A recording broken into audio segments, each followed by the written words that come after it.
خۆشەویستان سڵاوتان لێبێت بێگومان ساڵانە لە شاری سلێمانی و بەتایبەتی لە ئەربەت پاڵەوانێتی پێکانی پۆینتی وەرزشی پەڕەگلایدەر ئەنجام ئەدرێت پارساڵ پاڵەوانێتیەکە نێودەوڵەتی بوو بەڵام ئەم ساڵ ناوخۆیە لەسەر ئاستی عێراق پاڵەوانێتیەکە ئەنجام درا و کوڕان و کچان تیا بەشداریان کردووە هەڵبەت ئەم پاڵەوانێتیە کۆمەڵێک بنەما و پێوەری تایبەتی هەیە بۆ ئەوەی هەر وەرزشەوانێک بتوانێت با بڵێن پلەی یەکەم و دووەم و سێم بەدەست بهێنێت وەکو زانیاریەکیش لەسەر ئەم پاڵەوانێتە یاخود لەسەر وەرزشی پەڕەگلایدەر یەکەم فڕێنی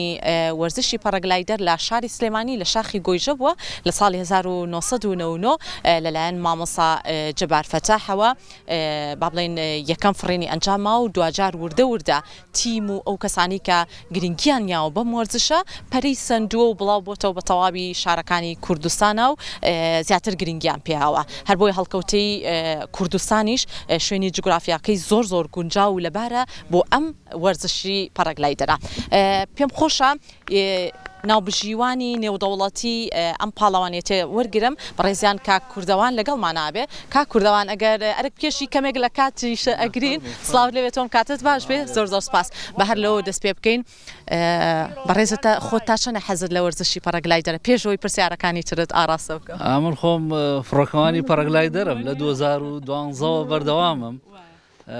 ئیتر دوایەوە فترێکی پێچوو پێویستمان بوو کە ناوبژیوانی نێودەوڵەتیمان هەبێ لەبەرەوەی ئێستا عێراق لە ئاستێکی پێشکەوتووە لەم وەرزشە و لە ساڵی 2022 بتوڵەی عەرەبیمان هێنایە هەرێمی کوردستان و عێراقیشمان کرد بە یەکەم و ئێستا توانم وەکو مژدەیەکی شپێتان بڵام ئێستا حالیان فڕۆکەوانەکانی عێراق لەسەر ئاستی وڵاتانی عەرەبی لە پەڕەگلایدەرە ئێمە لە پێش هەمویانەوەین ئەوە هەواڵێکی زۆر دڵخۆشکەرە کاک کوردەوان پێوەر و بنەماکان چییە بۆ وەرزشی با بڵێن تایبەت بە پەڕەگلایدەر تەنها ئەو پێداویستیانەی کە بۆ وەرزشەکە گرنگە هەبێ ئەو گلایدەرەکەی و هارنسەکەی و ئەو تەجیزاتەی کە لەگەڵایەتی کڵاوەکەی سەریانە و لەگەڵ ئەو هارنسەی کە بەکاری دێن تەکیدکەی کە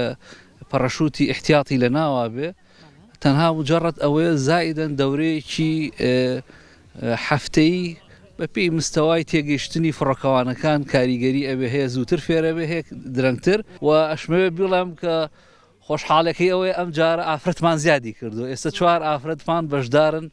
کە هەمویانی هەرێمی کوردستانن لەم پاڵەوانێتیە زۆر باشە بە کورتی پێمان بڵێ هاوکاریشم ناو بەناو وێنەکانیشمان بۆ بگوازێتەوە باسی ئەم خاڵی پۆینتە بکەین خاڵی پێکان ببوورە پێمان بڵێ ئەمە پلەکان چۆن دەستنیشانەکرێ ئەم خاڵا بێ تا چەندە یاریزانان پێوەی پابند بن ئەمە بۆ خۆی ئەگەر تێبینیتان کردوێ پێم خۆشە کامێرامانەکە لە نزیکەوە تەسویری بکە لە ناوەڕاستی ئەو مڕەبعی کە جەنابتان ئەیبینن بازنەیەکی تایە دائیریە پێڵن تارگێت هەدەفەکەی ئێمە ئەوەیە ئەلکترۆنیە بۆ خۆی قوتری ئەو تارگێتە 30 سانتیمە کاتێک کە ئەگەر باشترین یاریزان ئەوەیە بدات لە ناوەڕاستی ئەو تارگێتە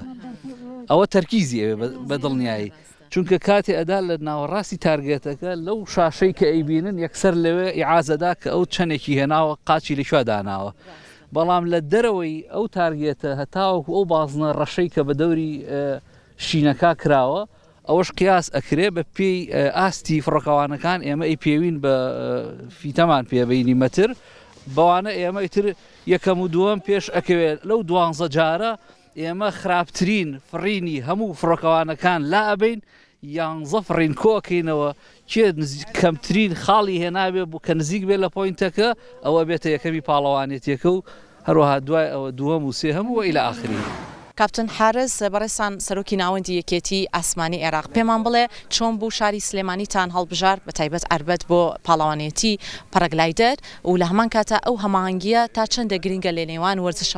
وەرزشەوانانی خواروی عێراق و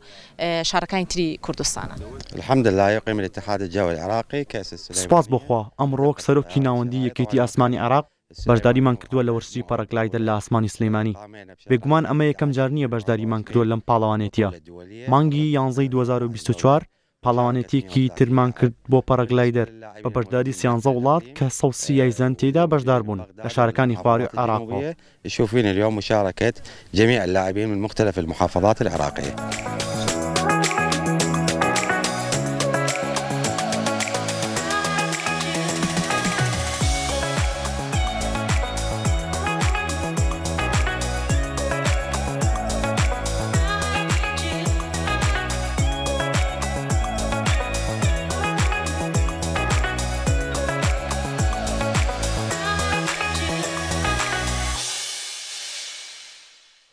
عزیزان لە ئێستاە چەند یاریزانێک فڕێنی خۆیان ئەنجام ماوە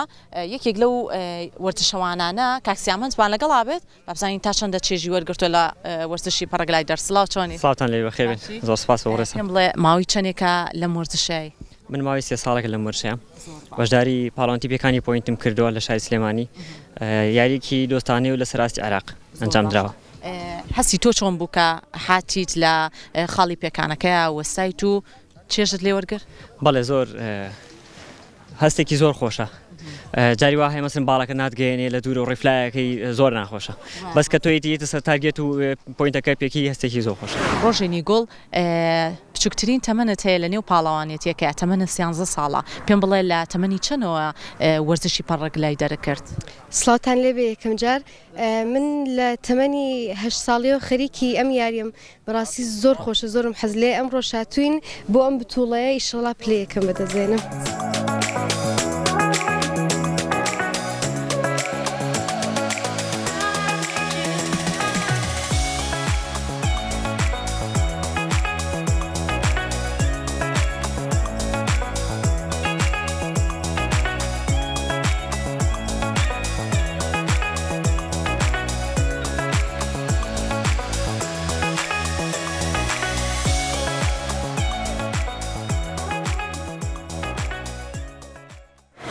خاتوسۆز وەکو وەرزشەوانێک بابزانین تێڕوانینی ئەو چێ بۆ وەرزشەکە یاخود تا چەندە چێژی لێ وەرگرت و پێشم بڵێ تا چەندە مەرجەکانی سەلامەتی لەم وەرزشەیە گرنگە پێوی پابند بن. زۆر سپاس بەخێر بن. ئێمە ئێستا بەشداری پاڵەوانێتی عێراقمان کردووە بۆ پێکانی پۆینتە. لێرەین ئەمە شوێنی سەرەتای فڕینمانە، شوێنی تێک ئۆفمانە. پاڵەوانێتێکی تا بڵێ سەرکەوتوو خۆشە، بە خۆشحاڵی وتوانیمانە بۆ ئەم ساڵ دووەم جارمە بەشداری پاڵەوانێتیەکەم، مانگی پێشوو لە کۆیە بەشداریمان کرد و هەموو یارزانێکی فڕینەکەن پێشتر فڕینیان هەیە و مەرجەکانی سەلامەتی ئاگادارن و هەموو مەسەلا و پێداویستانی کە بۆ سەلامەتی گرنگە ئێمە پێمانە مەسەلە کڵاوە دەستکێشە سەر ئەژنۆیە، ئەمانە پێداویستی سەرەتاین بۆ خۆپارێزی خۆمانە و دواتریش ئەو ڕێنمایانی کە مودەڕی پێچەڵێەوە حەکەمەکان پێچەڵێن بێ و ڕێنمایانە جێبەجێ بکەیت. کاک محەممەد بەڕێزی شانۆک و وەرزشەوانێک هاتوونەتە شاری سلێمانی کە بێگومان ئێوە لە پارێزگەی سەلاحەدین لە قەزای بێجیەوە هاتوون بەخێر بن، پێمان بڵێ ماوەی چەندێک ئەم وەرزشە ئەنجامێن و تا چەندە دڵخۆشن بۆی کە لە سلێمانی ئەم وەرزشەکەن و ئاشنا بن بە کللتوری شاری سلێمانیش. تمام. بالبداية بسم الله الرحمن الرحيم نرحب بكم وبقناتكم. ئەم پاڵەوانێتیە بە هەمانجی یەکێتی فڕۆکەوانانی عێراق بە هەمانجی لەگەڵ یانی سلێمانی بەڕێوە دەچێت لە سلێمانی و بە دیاریکراوی لە عەربەت. هەر بۆیە ئەم پێشبڕکێیە بە مەبەستی چێژوەرگرتن و سوودبینین لە وەرزشەکە لە نێوان یاریزانەکاندا ئەنجام دەدرێت. من وەکو یاریزانێک لە شاری سەلاحەدین لە پارێزگای بێجی بەشدارم. ئەم پاڵەوانێتیەش کە لە عەربەت بەڕێوە دەچێت لەبەر چەند هۆکارێکە، چونکە کەشوهەوا و دیمەن و ڕازانەوەی شوێنەکە زۆر جوانە و وای کردو ئەم پاڵەوانێتیە لێرە بەڕێوە بچێت و هەروەها کاتێکی خۆش بەسەر بەری. طبعا المشاركة كلش حلوة والمنافسة حلوة والأجواء كلش حلوة لطيفة.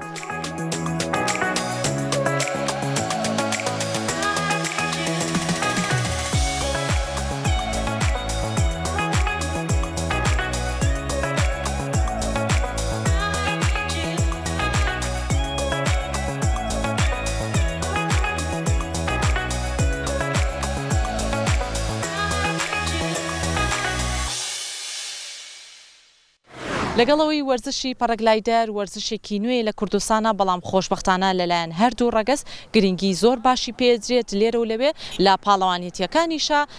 بەشداریکی زۆر باشی پێکرێت لەلایەن هەردوو ڕەگەزەوە جگەلەوەش وەرزشێکی ستانداردی جیانیە کە پارساڵ لەسەر ئاستی نێودەوڵەتی ئەم وەرزشە گرنگی زۆری پێدرا هەردوو وەرزشەوانان چ لەسەر ئاستی نێودەوڵەتی یاخود لەسەر ئاستی کوردستان هەردوو لا بەشداریان کرد و با بڵێن